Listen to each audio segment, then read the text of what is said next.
menyampaikan kepada para awak media dan seluruh masyarakat Aceh pada umumnya, wabil khusus para pecinta bola yang semalam berada di tribun-tribun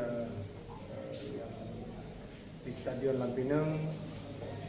Kami atas nama manajemen meminta maaf yang sebesar-besarnya atas insiden yang terjadi semalam, dan teman-teman media supaya ini disampaikan kepada masyarakat. Sampai hari ini pihak kepolisian dari Polda Aceh terus mengadakan penyelidikan tentang insiden semalam, dan kami juga sudah dipanggil untuk memberikan pernyataan atau memberikan keterangan tentang kejadian semalam. Ini polisi periksa apa ya? Rino memang Juga bisa.